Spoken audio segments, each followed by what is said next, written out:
আল্লাযীনা ইসতামিউনাল কাওলা ফায়াত্তাবিউনা আহসানা, যারা কথা শোনে শুনেই মানে না। কথার ভিতরে যেগুলো খুব ভালো কথা, সুন্দর কথা, সঠিক কথা, শুধু ওইগুলো মানে। কথা বোঝেননি?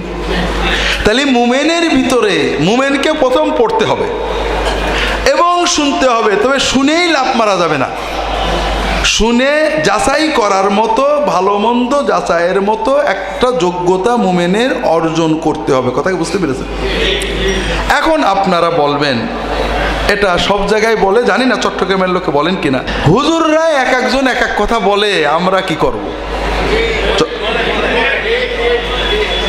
আমি বিষয়টা বুঝি, আপনাদের সাথে শেয়ার করি, চট্টগ্রামের সিস্টেমটা বুঝি। চট্টগ্রামের মানুষ, আপনারা পয়সাওয়ালা, বাজারে গেলেন, আমাদের দেশের নিয়ে, আমি আপনাদের বাজারে যাইনি কখনো, মুরগির দোকান একসাথে অনেকগুলো থাকে, মাছের দোকান একসাথে অনেকগুলো থাকে, মনে করেন গরুর গোশতের দোকান একসাথে অনেকগুলো থাকে। এখন মনে করেন আপনি বাজারে গেলেন, প্রত্যেক দোকানদার এটাকে ভাই আসেন, স্যার আসেন, চাচা আসেন, আসেন আসেন, আমারটা ভালো আছে, আমারটা এরকম আছে। আপনাদের আছে নাকি? আছে। এখন আপনি কি করলেন? আপনি বললেন, তাহলে প্রত্যেক দোকানদার আপনাকে, এ বলছে আমারটা ভালো, এ বলছে আমারটা ভালো। আপনি কি করলেন? আপনি মন দিয়ে শোনেন। আপনি বাজারের ব্যাগটা হাতে নিয়ে আস্তে আস্তে বাড়ির দিকে চলে গেলেন। দোকানদাররা এক এক দোকানদার এক এক কথা বলে, বাজার আর কি করে করব, বাড়ি চলে যায়। এই রকম আপনারা ক্রেতা কেউ আছে নাকি চট্টগ্রামে? নেই। গুড। তাহলে আপনি কি করবেন? আমরা যেটা করি, আমার মনে হয় চট্টগ্রামের মানুষ ওটাই করেন। প্রথমে দোকান দেখি, 5 দোকানের ভিতরে কোন দোকানদারটা অপেক্ষাকৃত নির্ভরযোগ্য, আমার আগের পরিচিত, অথবা 2-5 বার কিনেছি, না ঠকাবে না আশা করা যায়, এইরকম একটা দোকান দেখে ঢুকি। অথবা দাড়ি আছে, নামাজি, মসজিদে দেখা হয়, কোনো না কোনো একটা যাচাই পদ্ধতিতে 10টা দোকানের ভিতরে একটা দোকান আমরা যাচাই করে ঢুকবো, ঠিক না? ঢুকলাম। ঢুকার পরে আমাদের দেশের কথা বলছি, আপনাদের দেশে কেমন জানি না, যখন দোকানদার, আপনি মনে করেন আলু কিনবেন, দোকানদার বড় একটা পাত্রে করে অনেক, মানে 2 কেজি আলু যখন পাল্লার উপরে রাখে, আমাদের দেশের লোক যেটা করে, এই ভাই রাখো, আমি আলু দেখে নেব। আপনারা করেন নাকি? আপনি আলু, টমেটো, পেঁয়াজ, মরিচ, মাছ সবকিছু ওই দোকান চয়েস করার পরেও পণ্যও চয়েস করেন, করেন না? আপনি বাজারের থলেটা বাড়িতে রেখে বেগম সাহেবকে দিয়ে মসজিদে চলে গেলেন। মসজিদে যে আপনি আমল করছেন, একজন বলল, হয়তো অজিফা করছেন অথবা জিকির করছেন, একজন বলল যে ভাই এটা তো হাদিসে নেই, নবী করেননি, এটা করা যাবে না। আরে ভাই, হুজুররা এক একটা এক এক কথা কয়, ওই বাদ দাও, যা করছো কর।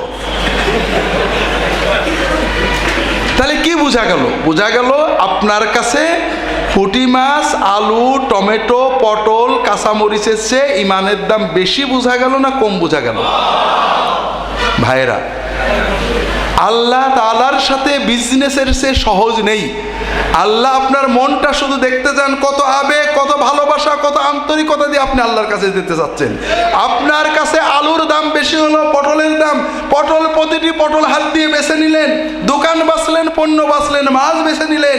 আর ঈমান, জান্নাত কেনার সময় আপনি বাছাই না করে যা বললো পাল্লা ধরে ঢেলে দিল, নিয়ে চলে আসলেন। বোঝা গেল আপনি আল্লাহর জান্নাতের কোনো দাম দেন না। আপনি যখন দাম দেবেন, ভুল হলেও আপনি জান্নাত পাবেন। ওয়াল্লাযীনা জাহাদু ফীনা লানাহদিয়ান্নাহুম সুবুলানা। আপনাকে চেষ্টা করতে হবে, আল্লাহ আমি আমার সাধ্যমতো বাছাই করে ভালো মাছ কেনার চেষ্টা করেছি, ভালো ঈমান, ভালো সহি আমল কেনার চেষ্টা করেছি। তো ভাইরা, মাছ কিনে যদি ঠকি, আমাদের জীবনে কত বাজার করব, কখনো মাছ কিনে ঠকবো, কখনো জমি কিনে ঠকবো, ঠকি না? এতে কি হয়? কিছুই হয় না। একদিন ঠকলে আর একদিন কভার করা যায়, ঠিক না? দুনিয়ার সামান্য ঠকার জন্য এত যাচাই করলাম, আর যে ঈমান কিনতে ঠকে গেলে, যে আমল কিনতে ঠকে গেলে আমার অনন্ত জীবন নষ্ট হয়ে যাবে, সেটার জন্য একবারও যাচাই করলাম না। এটা কি ঈমানের লক্ষণ হলো ভাই? আমি আপনার সাথে বিজনেস করব না, আপনি তো আপনার মালিকের সাথে বিজনেস করবেন। কাজেই ভাইরা, আল্লাহ তাআলার চেয়ে আপন কেউ নেই। আল্লাহ শুধু আপনার মনের অস্থিরতা চায়, আল্লাহ আমি তোমার নবীর তরিকায় তোমার পথে চলতে চাই, আমাকে তুমি পথ দেখাও, আমি যাচাই করব, বুঝি না আমি মানুষ, দলিল খুঁজবো, চিন্তা করব, পড়বো, আলেমকে প্রশ্ন করব কোন কিতাবে আছে, কোন জায়গায় আছে, আমি যেন তোমার নবীর তরিকায় চলতে পারি। এই আবেগ যদি আমার থাকে, ইনশাআল্লাহ ভুল হলেও আল্লাহ মাফ করবেন, আমি জান্নাত পেয়ে যাব।